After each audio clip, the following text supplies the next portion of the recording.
For tonight's homework, you're going to complete and correct page 7 with this option. How would you design a rectangular box that holds a given volume but uses the least packaging material? We're building off of what we did in class today with 8 cubes and 27 cubes, and now we're giving you a volume, such as 12 cubes, and we're asking you to create a rectangular prism that has the smallest amount of packaging material. So in other words, the smallest surface area. So thinking about what you learned today, what would be the smallest way to arrange 12 cubes? We're hoping that you were able to come up with 2 by 2 by 3. And again, if you did this in a different order, 3 by 2 by 2, that's the same thing. And to find the surface area of that, we're going to find, we have that 2, and I'll draw a diagram over here, 2 by 2 by 3.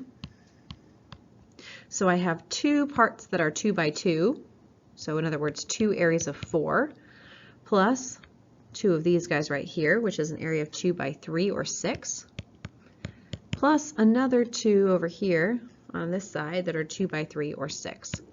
So that surface area is going to be a total of 8 plus 12 plus 12, which is the same as 32 units. I'm just going to say units squared. What's the smallest way to organize 30 cubes? Here we're hoping you were able to come up with 2 by 3 by 5. And the surface area of this piece, we're going to have 2 pieces that were, again, we'll make a little sketch here. 2 sections that were 2 by 5, so 2 areas of 10, that's this part right here, plus 2 of this area here, which is 3 by 5 or 15, plus 2 here, the top and the bottom, which are an area of 2 times 3 or 6. And so this area is going to be 10 plus 30 plus 12, or also known as 52. And again, this is in units squared. What's the smallest way to organize 64 cube-shaped boxes? Here we're hoping you came up with 4 by 4 by 4. This one happens to be a perfect cube. So 4 by 4 by 4. And today you might have been introduced to the idea that if it's a cube, it's kind of nice to find the surface area because all of those surfaces are the same area. Each one is 4 by 4. So instead of doing 2 times something plus 2 times something plus 2 times something, I can just say that I have 6 areas of 4 by 4 or 16, and 6 times 16 would give me 96 units squared. So what was your strategy for designing a box with the least packaging material? We're hoping that you talked about how we're trying to find the most compact version of the shape. We're trying to get as close to a cube as possible. And in some cases, we made a cube. So in other words, we want the side lengths to be numbers that are relatively close. 2 by 2 by 3, those numbers are close together. 2 by 3 by 5, again, those numbers are also close together. If we wanted to make something that was really spread out, we would be looking for numbers that were really spread out. So in the case of 64, we could do something like 1 by 1 by 64. That would be a very spread out version that would require a lot of packaging material. Suppose you need to design a box to hold a liquid, such as juice or milk, or a material such as rice, cake, or mix, or pasta. Because the contents of the box are not identical cube units, it is possible to consider dimensions other than whole numbers. So in other words, decimals and fractions. For each given volume, find the dimensions of the box that uses the least packaging material. If you think about 1,000 cubic centimeters and making this into a cube, what would be the length of one side? Well, thinking about this, we want to find what times what times what makes 1,000. I'm going to introduce you to a concept that you're probably not going to see until maybe 8th grade, maybe algebra. This is called the cubed root. So this is something where we can actually think what number times itself 3 times, because we know that in a cube all of those side lengths are exactly the same, would make 1,000. So we can do something called a cubed root. So that's this guy here. So impress your teacher and talk to them about a cubed root tomorrow if you figured it out here. So on your calculator, if you're using one that's like the school calculator here, there's a button. It's kind of looks like this. It has a little caret on it, and above it it says X root, like this. And so if you push second, the second key, and then this root key here, this power key actually, which is going to give the root, you're going to see something on your screen that looks like this. It's going to say answer x root. Now, that means you could find some number root of some number.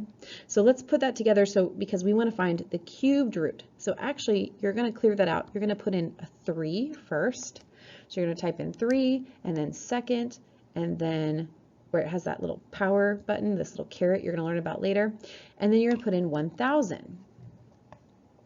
So again, we put in 3 second, this one, and then we typed in 1,000. And so that gives us an answer of 10. And so again, a cubed root is telling us what number multiplied by itself 3 times makes a number. And so in this case, 10 times 10 times 10 makes 1,000. All right, so this first one here should be 10. What about 30 cubic centimeters? So again, thinking here, I need to make a volume of 30. I need to find the cubed root of 30. I want to know what number times itself 3 times, because again, I'm going to multiply length times width times height to find the volume. What number times itself 3 times would give me 30? Because again, that way my side lengths would be exactly the same. So again, I'm going to type in 3, then I'm going to type in second, then I'm going to type the caret button, which is going to give me this guy here, the x root. And again, this is a little more sophisticated. You can find this some other ways as well, but I just wanted to give you a strategy that you could use to impress others around you. So in this case, we're going to find that the cubed root of 30 is approximately, and again, you're going to need to type in 30 here too, is approximately 3.1, 3 1/10. You could make that even a little bit more precise, but basically what that means is that if I did 3.1 times 3.1 times 3.1, I would get 29.79, and that's pretty close to 30. I could try to make it 3.11 or 3.2, which would get me a little bit higher than 30. So it's approximately 3 1/10. Again, you might have made that a longer decimal. You might have approached that a little bit differently. And lastly, 500 cubic centimeters. I'll let you take a moment to figure out a strategy to find the side length there. So I'm going to find the cubed root of 500. So again, I'm using that same calculator strategy that I was talking about. So 3 second power button, then I'm going to put in 500, and I get approximately 7.94, perhaps, right? So I'm going to say it's approximately 7.94, because in reality, it goes on forever and ever and ever. It's what we call an irrational number, and you're going to learn more about that when you're in 8th grade. The last part we want to talk about is to preview for tomorrow. So you may remember way back in the beginning of the year, we talked about scale factor. We talked about the mugwump family, and we talked about changing to make imposters, right, and different things by stretching and shrinking those characters. And so tomorrow we're going to talk about scale factor again. But one of the things you might not have thought about in a little while is how scale factor impacts area, so that tomorrow we can talk about how scale factor impacts surface area and volume. So for example, if I have a rectangle that's 1 by 2, and I double the side lengths, right? So I'm using a scale factor of 2. Then I am going to be doubling those guys here, right? So 2 now by 4, because I multiplied each of those by 2. And so if I look at the original area, it was 2. If I look at the new area, it's become 8. So what happened to the area? Well, if you remember, I had to change 2 dimensions here.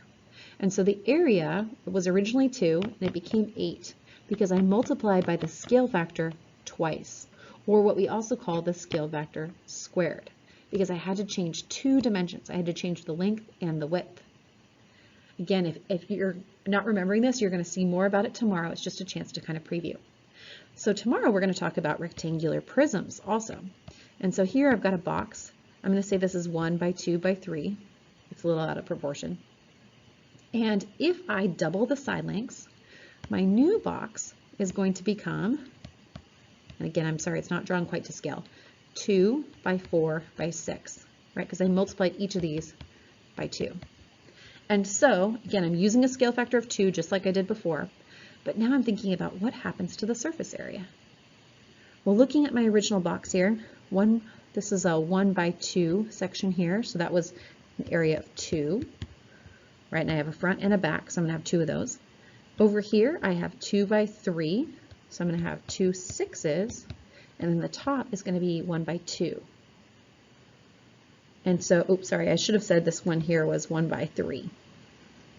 So, sorry there. The first area was 3. This one here is 3 because it's 1 by 3. This guy here is 3 by 2, so that's an area of 6. And this one up here is an area of 1 by 2, or 2. So looking at the surface area, we have 6 plus 12 plus 4. And so that original surface area was 22. So now let's look at what happened when I doubled everything. So again, the scale factor was 2, right? I doubled everything over here. And so now I have 2 sides that are 2 by 6, right, which is 12. I have 2 sides that are 4 by 6, which is 24. And I have 2 sides that are 2 by 4, which is 8. And so if I add those together, I've got 24 plus 48 plus 16. And so when I add those up, 24 plus 48 plus 16, just going to double check, make sure I got it just right, I get 88. So what do you notice that happened when I doubled the side lengths? Well, the surface area changed from 22 to 88. So not only did I multiply by the scale factor once, I multiplied by the scale factor twice. In other words, because I changed the side lengths, and surface area is 2 dimensions that we're talking about, right? Remember, we're multiplying like the length and the width to find each area, or the height and the width, etc. We're changing 2 dimensions at a time, and so we are actually changing the surface area by the scale factor twice. So in this case, the surface area has actually become 4 times larger. Last thing we're going to look at here is thinking about volume. So let's just look at one quick example to get you ready for tomorrow. So again, if you had a box that was 1 by 2 by 3, and let's say you doubled everything, and I'm sorry, my box is not in proportion today. So now it's become 2 by 4 by 6. What's the volume of the original? Well, 1 times 2 times 3 would be a volume of 6. Remember, I just multiply length times width times height. Over here, 2 times 4 times 6. 2 times 4 would be 8. 8 times 6 would be 48. So how did I change from 6 to 48? How many times did I multiply by the scale factor? Looking at what's here, I had 6 times something, I'm not sure, to get me to 48. Well, you might be recognizing that 6 times 8 is 48. But how does that 8 relate to our scale factor? 8 is actually able to be made by multiplying 2 3 times. So when I change the volume, I'm changing 3 dimensions, the length, the width, and the height. And so I actually have to multiply by the scale factor 3 times because I'm changing it in 3 dimensions. And so that's what we call the scale factor cubed, because I multiplied by that scale factor 3 times to figure out how it changes. So tomorrow you're going to be thinking about what happens to a compost box as we scale it up. You're going to be thinking about how to find different volumes and different surface areas. So think carefully about how scale factor impacts it. Are you changing 2 dimensions, something like surface area, where you'll need to multiply by the scale factor twice? Or are you changing 3 dimensions, like the volume, where you need to multiply by the scale factor 3 times?